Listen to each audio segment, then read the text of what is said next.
Doctor Mohan Varghese, മുൻ എപ്പിസോഡുകളിൽ നമ്മൾ എന്തുകൊണ്ടാണ് അമേരിക്ക ഈ ഖമനിയുടെ സംസ്കാര ചടങ്ങിനിടെ തന്നെ ഇറാനിൽ ആക്രമണം നടത്തിയത്, എന്തുകൊണ്ടാണ് മുജ്തബ സംസ്കാര ചടങ്ങിൽ പങ്കെടുത്തില്ല എന്നീ കാര്യങ്ങളെല്ലാം ചർച്ച ചെയ്തതാണ്.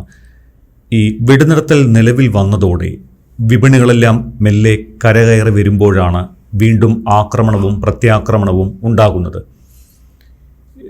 താങ്കൾ തന്നെ മുൻ എപ്പിസോഡുകളിൽ ഈ പ്രവാസികളുടെ കാര്യം സൂചിപ്പിച്ചിരുന്നു. ഇറാൻ്റെയും അമേരിക്കയുടെയും ഇടയിൽപ്പെട്ട് ചക്രശ്വാസം വലിക്കുന്നത് ഗൾഫ് രാജ്യങ്ങളാണ് എന്ന് സൂചിപ്പിക്കുകയും ചെയ്തിട്ടുണ്ട് മുൻ എപ്പിസോഡുകളിൽ.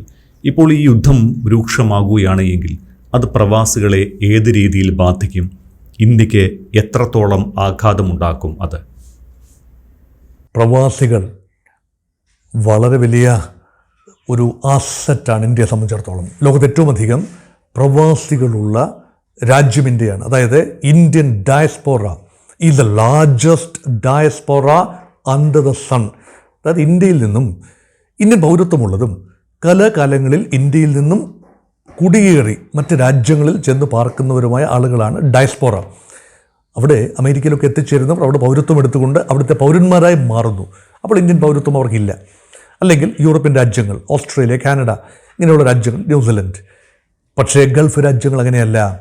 അവിടെ ചെല്ലുന്നു, ഇന്ത്യയുമായുള്ള പൊക്കിൾക്കൊടി ബന്ധം സൂക്ഷിക്കുന്നു. അതുമാത്രമല്ല, നാളുകളിൽ തിരിച്ച് ഭാരതത്തിലെത്തേണ്ടവരാണ് ഇന്ത്യൻ പ്രവാസികൾ. GCC മേഖലയിൽ തന്നെ 90 ലക്ഷത്തിനും 1 കോടിക്കും ഇടയിൽ പ്രവാസികളുണ്ട്. അതിൽ തന്നെ 40% മലയാളികൾ, 40 ലക്ഷത്തോളം പേര് മലയാളികളാണ് എന്നോർക്കണം. അപ്പോൾ അവർ കൊണ്ടുവരുന്ന $120 billion ഓഫ് ആനുവൽ റെമിറ്റൻസ്, അത് വളരെ പ്രധാനമാണ്. ഇന്ത്യയുടെ ആകെ വിദേശ നാണ്യ കരുതൽ ശേഖരത്തിൻ്റെ 1/3 വരുന്നത് ഇങ്ങനെ പ്രവാസി ഇന്ത്യക്കാർ ഇന്ത്യയിലേക്ക് അയക്കുന്ന തുകയാണ്. അതുകൊണ്ട് 2 കാര്യങ്ങളാണ്. ഒന്ന്, പ്രവാസികളുടെ സുരക്ഷ, അവരുടെ ക്ഷേമം. ഇന്ത്യൻ പൗരന്മാരാണെന്ന് ഓർക്കണം. അവർ UAE പൗരന്മാരല്ല. ഏറ്റവും കൂടുതൽ പേരുള്ള UAE-യിലാണ്. UAE പൗരന്മാരല്ല, സൗദി പൗരന്മാരല്ല. അവർ ഇന്ത്യൻ പൗരന്മാർ തന്നെയാണ്. അവർ ഇന്ത്യയിലേക്ക് തിരിച്ചെത്തേണ്ടവരാണ്. അവരുടെ സുരക്ഷ, അവരുടെ സാമ്പത്തിക അവസ്ഥ. കാരണം അവർക്ക് തൊഴിൽ നഷ്ടപ്പെട്ടാൽ ഉൽപ്പാദനക്ഷമത സ്വാഭാവികമായി സംഭവിക്കാമല്ലോ. ഇപ്പോൾ യുദ്ധം കൊടുമ്പിരി കൊള്ളുമ്പോൾ ഇറാൻ ആരെയാണ് ആക്രമിക്കുന്നത്? അമേരിക്കയെ ആക്രമിക്കുന്നു എന്ന വ്യാജേന, എന്ന രീതിയിൽ അമേരിക്കൻ താവളങ്ങളെയാണ് ആക്രമിക്കുന്നത്. താവളങ്ങൾ എവിടെയാണ്?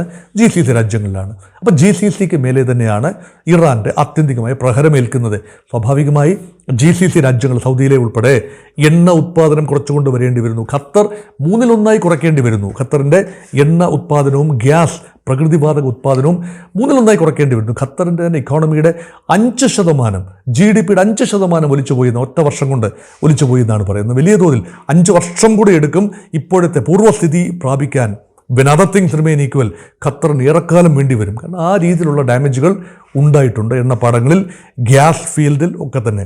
സ്വാഭാവികമായി സംഭവിക്കുന്നത് എന്താണ്? എണ്ണ ഉത്പാദനം കുറച്ചു കൊണ്ടുവരും. അപ്പോൾ എണ്ണ ഉത്പാദന രംഗത്ത് പ്രവർത്തിക്കുന്ന ഇന്ത്യൻ പ്രവാസികൾക്ക് ജോലി നഷ്ടപ്പെടും. അവർ പിരിച്ചുവിടപ്പെടും. പെട്ടെന്നുണ്ടാവില്ല, കാലക്രമേണ ഉണ്ടാകും. അവരുമായി ബന്ധപ്പെട്ട എണ്ണ ഉത്പാദന കേന്ദ്രങ്ങളുമായി ബന്ധപ്പെട്ടുള്ള വിപണന സംവിധാനങ്ങൾ, റിഫൈനറികൾ, മറ്റടിസ്ഥാന സൗകര്യങ്ങൾ, അതുമായി ബന്ധപ്പെട്ട് പ്രവർത്തിക്കുന്ന ടെക്നീഷ്യൻസ്, പ്രൊഫഷണലുകൾ, ഇവർക്കെല്ലാം തന്നെ തൊഴിൽ നഷ്ടമുണ്ടാകാൻ സാധ്യത കാണുന്നു. ഇപ്പം 3-4 മാസമായി തുടരുന്ന യുദ്ധം കുറച്ചു കാലം പിടിച്ചു നിൽക്കാം. ഒരുപക്ഷെ 1 വർഷത്തോളം കഷ്ടപ്പെട്ട് പിടിച്ചു നിൽക്കാൻ കഴിയും. അതിനുശേഷം എണ്ണ ഉത്പാദനം പൂർണ്ണ രീതിയിൽ ഉണ്ടാവുന്നില്ല, വിപണനം സാധ്യമാവുന്നില്ല, ഹോർമോസ് തുടർന്നും അടഞ്ഞു കിടക്കുകയാണെങ്കിൽ എന്താണ് സംഭവിക്കുക? Gulf economies will go into a tail spin.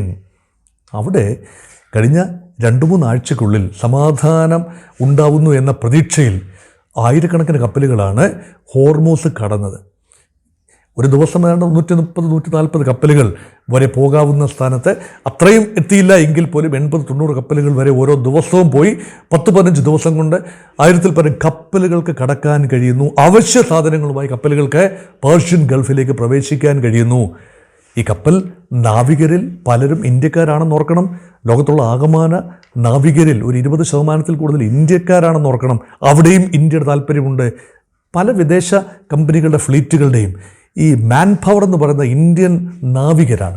അപ്പോൾ അതും ഇന്ത്യയുടെ ഒരു കൺസേൺ തന്നെയാണ്. അപ്പോൾ ഗൾഫ് രാജ്യങ്ങളുടെ ഇന്ത്യക്കാരുടെ, മലയാളികളുടെയും ഇന്ത്യക്കാരുടെയും ഒരു സാമ്പത്തിക സുരക്ഷ, ഭൗതിക സുരക്ഷ ഈ രാജ്യങ്ങൾ തന്നെ സമ്പദ് വ്യവസ്ഥയുമായി ബന്ധപ്പെട്ടാണ്. അവിടുത്തെ ടൂറിസം ഇൻഡസ്ട്രി വലിയ തോതിൽ വളർന്നുകൊണ്ടിരിക്കുകയാണ്. UAE-യിലും സൗദി അറേബ്യയിൽ ഉൾപ്പെടെ ടൂറിസത്തിന് അനന്ത സാധ്യതയാണുള്ളത്. കാരണം ലോകത്തെമ്പാടുമുള്ള ധനവാന്മാർ അവിടേക്ക് എത്തുകയാണ്. അടിസ്ഥാന സൗകര്യങ്ങളുടെ വികസനമാണ് കാരണം. ദുബായിലൊക്കെ എത്രയോ വിദേശികളാണ് എത്തുന്നത്, യൂറോപ്യൻസ്, അമേരിക്കൻസ് അവരെത്തുന്നു. അവർക്ക് ഫണ്ട്സ് പാർക്ക് ചെയ്യാൻ, വ്യവസായികൾക്ക്, ഇൻവെസ്റ്റേഴ്സിന് ഫണ്ട് പാർക്ക് ചെയ്യാനും, സന്ദർശകർക്ക് സാധനങ്ങൾ വാങ്ങാനും, അല്ലെങ്കിൽ സുഖവാസത്തിന് വേണ്ടി ഇപ്പം മണലാരണ്യങ്ങളിലെ ട്രെക്കിങ് അത് മറ്റൊരു അനുഭവമാണ്. അതുമാത്രമല്ല അവിടെയുള്ള ദുബായ് ഫ്രീ പോർട്ടിലെ പർച്ചേസുകൾ, വാങ്ങലുകൾ അത് മറ്റൊരു കാര്യമാണ്. അതുമാത്രമല്ല ഇപ്പം ലൈൻ എന്ന് പറയുന്നൊരു പുതിയ സിറ്റി വരുന്നു സൗദി അറേബ്യയിൽ. അവിടെ എല്ലാ അടിസ്ഥാന സൗകര്യങ്ങളും കൊണ്ട് കംപ്ലീറ്റ്ലി എയർ കണ്ടീഷൻ സംവിധാനമാണ്. അപ്പോൾ അതൊക്കെ ഒരു മായ പ്രപഞ്ചം സൃഷ്ടിക്കുകയാണ്. കാരണം ഒരു നാൾ എണ്ണ ഉത്പാദനം ആവശ്യമില്ലാതെ വരും.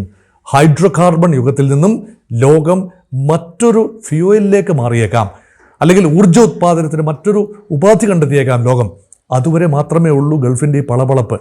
അതുകൊണ്ട് ഇപ്പോൾ ഉള്ളത് കൊണ്ടോ ഉള്ളപ്പോൾ ആഘോഷിക്കുക, അല്ലെങ്കിൽ ഇപ്പോൾ കാറ്റുള്ളപ്പോൾ തോറ്റുക എന്ന് പറയുന്ന പോലെ ഇപ്പോൾ നല്ല കാലമാണ്, അത് ആഘോഷിക്കുക.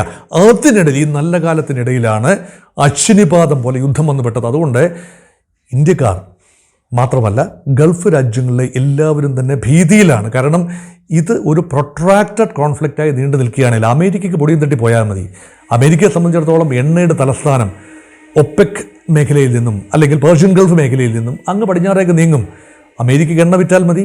ഗൾഫിന് എന്ത് സംഭവിച്ചാലും അമേരിക്ക ഒന്നുമില്ല. അവരുടെ വിമാനങ്ങൾ, പ്രശ്നങ്ങളുണ്ടെങ്കിൽ അവരുടെ വിമാനങ്ങൾ വിറ്റഴിക്കാൻ ഗൾഫ് രാജ്യങ്ങളിലേക്ക് വിറ്റഴിക്കാൻ കഴിയും. അവർക്ക് വീണ്ടും പടക്കോപ്പുകൾ എത്തിച്ചു കൊടുക്കാൻ കഴിയും. എന്തിനാണ്? ഗൾഫ് രാജ്യങ്ങൾ അമാന്തമായ വില കൊടുത്തുകൊണ്ട് അമേരിക്കയിൽ നിന്നും ആയുധങ്ങൾ വാങ്ങുന്നു. എന്നാൽ ഈ ആയുധങ്ങൾ ആർക്കെതിരെ ഉപയോഗിക്കാനാണ്? ആർക്കെതിരെയല്ല. അമേരിക്ക വന്ന് ഇവരുടെ സുരക്ഷാ കാര്യങ്ങൾ നോക്കുന്നു. ഒരു ഗൾഫ് രാജ്യവും ഇറാനെ തിരിച്ചാക്രമിച്ചതായി ഇതുവരെ റിപ്പോർട്ടില്ല. അപ്പോൾ ഈ ആയുധങ്ങൾ വാങ്ങിക്കൂട്ടുന്നത് എന്തിനു വേണ്ടിയാണ്? അമേരിക്കയ്ക്ക് ഒരുതരം സുരക്ഷാ ചുമതലയുള്ളത് കൊണ്ട് അവർക്കതിനുള്ള തുക അവർ ഈടാക്കും, ഇതിൽ നിന്നും ഈടാക്കും. അപ്പോൾ ഗൾഫ് രാജ്യങ്ങൾക്ക് വലിയ പ്രശ്നം തന്നെയാണ് അമേരിക്കൻ താവളങ്ങൾ അവിടെ ഉള്ളത്.